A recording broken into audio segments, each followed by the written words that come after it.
Welcome back to my YouTube channel IT টুকি-টাকি। আশা করছি আপনারা সবাই ভালো আছেন।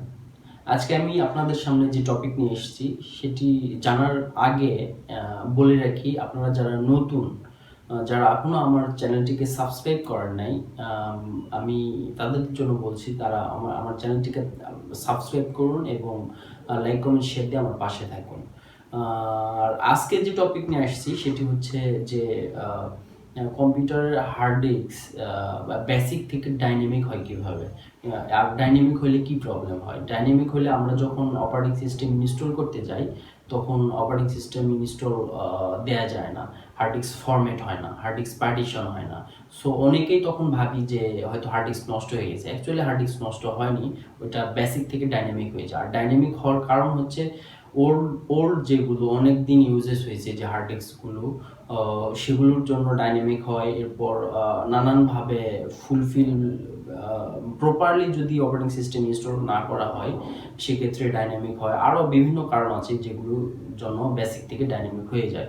সো আমরা আজকে দেখব যে ডাইনামিক হার্ড ডিস্ক কীভাবে পার্টিশন করতে হয় এবং প্রপারলি সেটাকে বেসিক পার্টিশনে রূপান্তর করা হয়, সেটা আমরা আজকে সেই টেকনিকগুলো আমরা আজকে দেখব। সো আপনারা ভিডিও শেষ পর্যন্ত আমার সাথে থাকবেন এবং দেখবেন ভিডিওগুলো আমি কিভাবে কাজ করি। তাহলে প্রপারলি দেখলে আপনারা বুঝতে পারবেন, সেই অনুযায়ী কাজ করলে আপনারা কাজ সফলতা পাবেন। সো গাইস, আর দেরি না করি, লেটস স্টার্ট।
সো গাইস, আমি আশা করছি আপনারা আমার ভিডিও দেখে সবকিছু বুঝতে পারছেন যে অ্যাকচুয়ালি কেন ডাইনামিক হয় আর ডাইনামিকটাকে কিভাবে ভেঙে পার্টিশন করে নতুন করে আমরা বেসিকে রূপান্তর করতে পারবো। সো এর মধ্যে যদি কোনো প্রবলেম হয়, আপনারা যদি না বুঝতে পারেন, তাহলে আমাকে অবশ্যই কমেন্টে জানাবেন, অ্যান্সার দেওয়ার চেষ্টা করব। সো গাইস, আজকে এই পর্যন্তই। আপনারা সবাই ভালো থাকবেন। আবার দেখা হবে অন্য কোনো দিন, অন্য কোনো ভিডিওতে। সে পর্যন্ত আপনারা অবশ্যই ভালো থাকবেন।